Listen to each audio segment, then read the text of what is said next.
Hello, AP Chemistry students here at Fruitport High School. So I'm going to try to do our distant learning lesson reviewing like a week's worth of chemistry from 10th grade year into just a few minutes with naming chemical compounds. So I'm going to use the camera to point on down. So flip this around again. All right, so let's try to knock this out. So in today's lesson, I want you to be able to name ionic compounds, and I want and that would be going from ionic symbols to ionic names, and also the other direction. We also want to do this with molecular compounds. Now, sometimes we call molecular compounds covalent, but we have molecular compounds that have symbols, and can we get those to the names of the molecular compounds and back and forth, okay? So the key for this is that there's different rules for these compounds and different rules for these compounds. And we have to follow the right rules at the same time. There's also organic compounds, which we'll learn the name later. Naming acids we will do in person on Thursday or Friday when I see you next. And remember that ionic compounds typically have a metal half and a non-metal half. But there's some exceptions to that, like you can have a positive cation that doesn't actually have a metal. I'll try to demonstrate one of those. And molecular compounds have no metals. They're made of two non-metal halves, okay? So looking at a compound and figuring out if it's an ionic compound or a molecular compound is a key first step in doing this, okay? So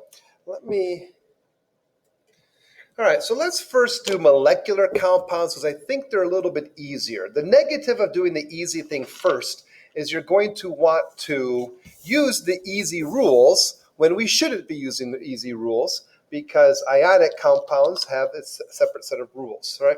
So molecular compounds, when we name these, we're going to use "ide" at the very end of our compounds. So we'll have to change compounds to an "ide." And we have prefixes that tell us how many of each atom there are. Now, I will copy this for you, but here is a list of the prefixes. Mono is 1, 2 is di, 3 we use for tri, 4 we use for tetra, penta, hexa, hepta, octa, nona, and deca. So these are the compounds we use for molecular prefixes, okay? So it's real simple. If you see a trinitrogen, hexafluoride, and we see this word and we want to come up with the symbol, we just have to translate what trinitrogen is. Well, nitrogen is clearly the symbol N, and tri means that there's 3 of them. So we put that subscript 3. And hexafluoride refers to our element fluorine, and our prefix hexa means 6. So this is pretty straightforward, right? We see a compound with the words. Again, it doesn't say fluorine because we changed the "ine" to an "ide" ending, okay? What if we wanted to do one backwards? What if we wanted to try changing a symbol into words? What if we had I don't know, let's do S2 BR8. Now, I'm not even sure if that compound can exist in nature, but we can still practice our naming rules, right? So to do this, we have to show 2 sulfurs, and the prefix for 2 is di. So we put disulfur, right? And we then put 8 bromines, an octa. And bromine, we're going to change bromine to bromide, okay? And so we have our 2 sulfurs, 8 bromines, works that way, okay? The only trick that we have to go over is sometimes in the prefixes, we will drop the mono if the first element is a mono situation, if the first element is singular. Okay, so a good example of this would be the compound carbon dioxide, which you already know is, from your just living, I guess, that this is carbon dioxide. We use the di for the second part, and instead of saying monocarbon dioxide, we don't use the mono on the first part. Now, this chemical does imply the rule here where we get to use the mono, and one carbon is carbon. And one oxygen, we're going to put monoxide, which is pronounced monoxide. And so we will use the mono if the second element's singular, but we don't use the mono prefix if the first element's singular. All right. Well, I hope that will help you with any of the molecular compounds that we need to name in your homework. The ionic compounds get a little bit more complicated. So I think what we're going to do first is let's practice going for ionic compounds from the word. No, let's do it the other way. From the symbol to the words. Okay? So there is, dang it. Man, there's no easy way to do this. I wish we could do one first and one second. No, I'm changing my mind again. Let's go from ionic words to ionic symbols. Now, if I was good at YouTube editing, this would be edited. Sorry that you're not going to get that. Okay, so how do we go from ionic words to ionic symbols? Well, what you have to do is, the first step is identify the two parts. And we want the symbols for those parts. Okay? And sometimes that's really easy, sometimes a little bit harder. Okay? The second thing we want to do is find the charge of those two parts. Okay? And I'll show you 3 ways that we can find charge. The last thing that we'll do is we'll combine in a ratio so the overall charge of the positive half and the negative half equals 0. Okay? Now, to do that, we sometimes use this trick called the crisscross. And if you remember doing that in 10th grade, you're good to go. So let's practice one of these where we have an ionic words and come up with the symbols. So to start off, let's do magnesium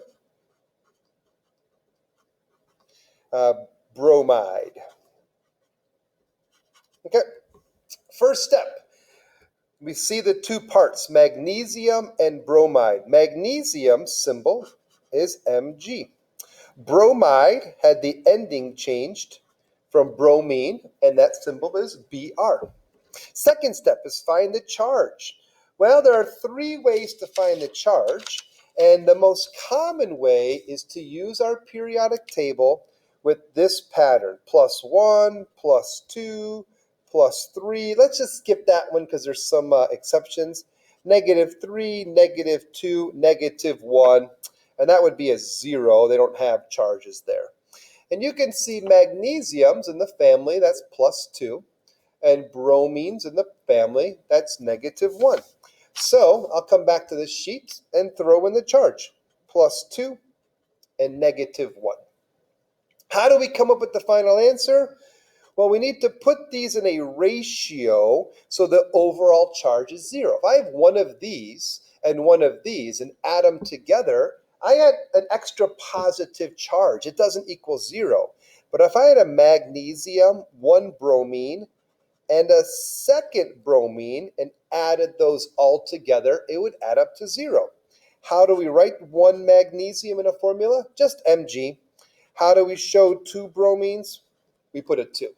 Notice the final answer, this is correct, does not include the charges. We need the charges for the work, but the overall answer does not have the charges. Okay? One that's a little bit more complicated is we could have this one with a Roman numeral. What if I gave you copper with the Roman numeral 1 and oxide? In this case here, let's try the steps. Identify the two parts. Well, there's a first part and a second part. Copper is Cu. Oxide is short for oxygen O. Next, let's find the charges. Well, if we look at this, I can see oxygen's in the -2 family. So that's a -2 I wrote there. But copper is here. There is no charge here. That's because transition metals and some of these metals down here have more than one charge that's found in nature. So in this case, the Roman numeral's telling us the charge. So if the Roman numeral's 1, we know that that means there's one. That way we know the charge of copper is +1. This is not telling you how many coppers, it's the charge of the copper, so watch out for that. Now, if I want to do the crisscross method, or I want to add up to 0, I'll end up needing 2 coppers and 1 oxygen, but we don't put the 1 here. Remember the crisscross, whatever number's up here, you'll use for copper, and whatever the charge is for copper, use for oxygen. Just be careful that you don't get a ratio that could be reduced to smaller numbers, because that will happen sometimes. Okay? So we can find charge by doing the periodic table or looking at a Roman numeral. The third one that gets a little bit confusing is polyatomic ions. What if I gave you lead, IV, that's a Roman numeral, nitrate? All right, there are two parts. There are 2 parts to this.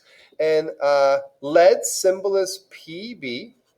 And nitrate, we haven't done with polyatomic ions much this year, but I will give this handout to you also, a list of polyatomic ions that you'll want to be familiar with. And here I can see the word nitrate is a complex. It's 4 atoms working together with a charge, and that's NO3 with a negative. That means NO3 with a -1 charge. So the third way we can find the charge is memorizing or looking up our polyatomic ions.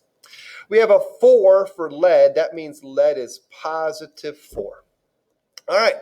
To put this together to be neutral, I need 4 nitrates to balance out the lead. Some people might be thinking I need 3 more, but we want to write down the total that we want. So 1 lead would be Pb. Then if I want to do 4 nitrates, we take a intact nitrate and put it in parentheses.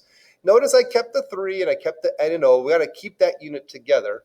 And this 4 means now we have 4 nitrates. If you don't have the parentheses, it might look like you have 34 oxygens, and so we got to be careful.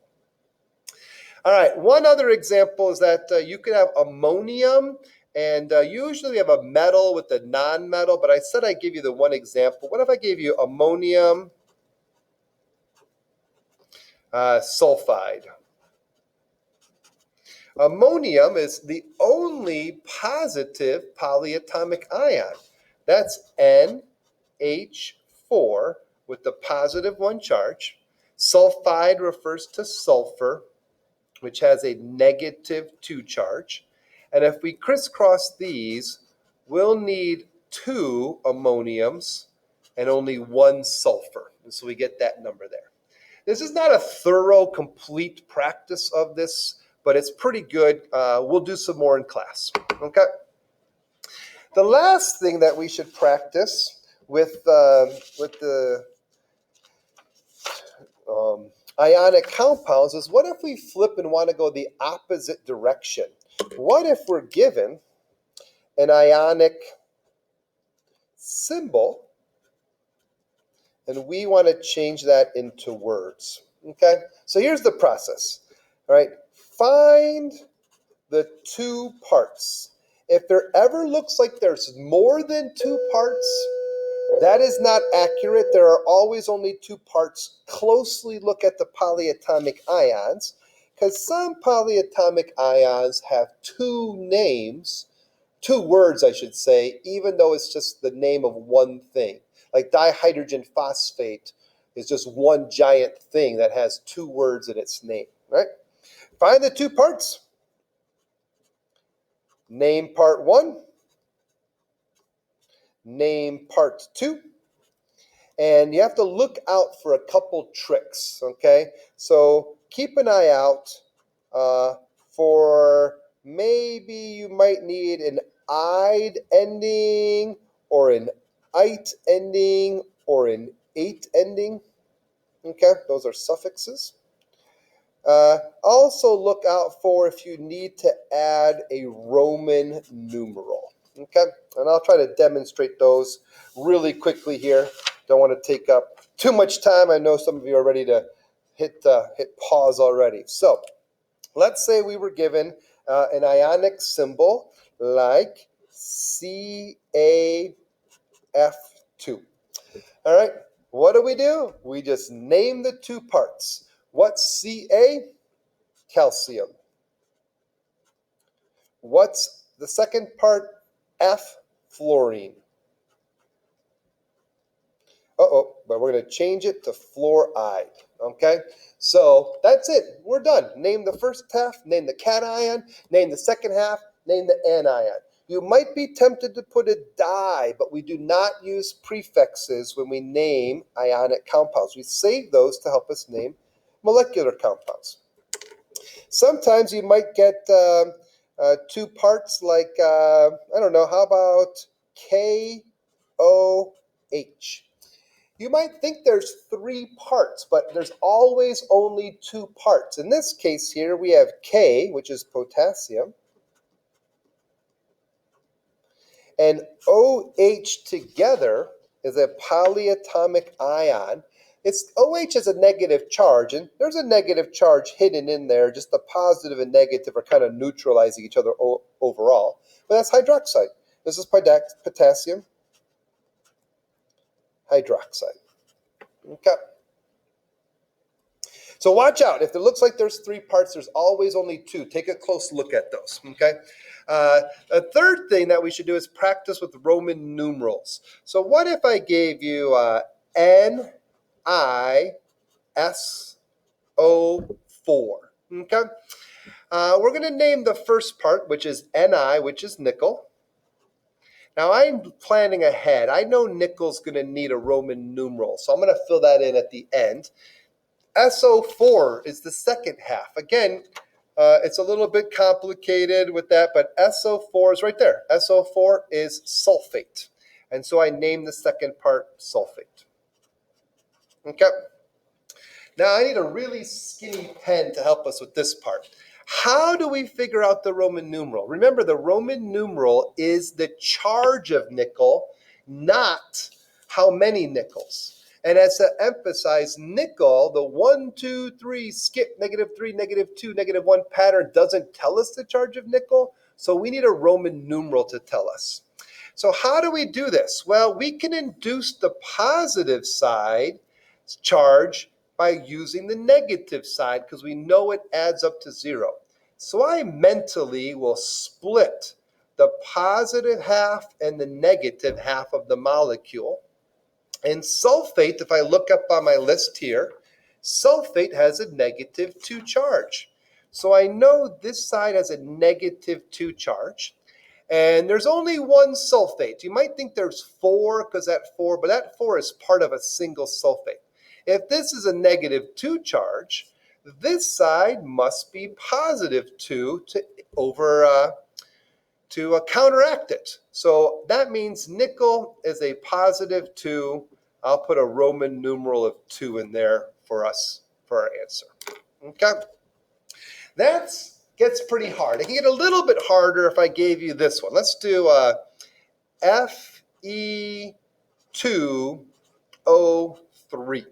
Okay? Name the first part. Fe is a symbol for iron.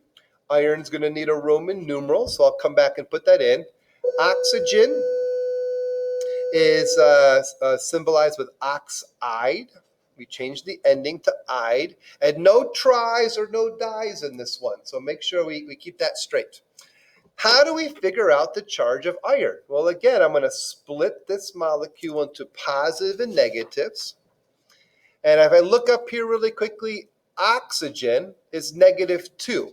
Now that means a single oxygen is -2, but this molecule has 3 oxygens. So I need to take triple that. The negative side totals -6. Well, that means the positive side would be +6. And you might be tempted to think you're done, but this is the total of the entire positive side. There's actually 2 irons that share the responsibility of getting to +6. So I can take the +6 and cut it in half to get 3. So my Roman numeral for iron would be 3. All right. So that's a lot. We did, again, this is like a week's worth of chemistry, trying to make a video in like 20 minutes. Do the best you can with the homeworks. Come with questions on Thursday. We'll review those, practice those, and yeah, you'll get it. So adios.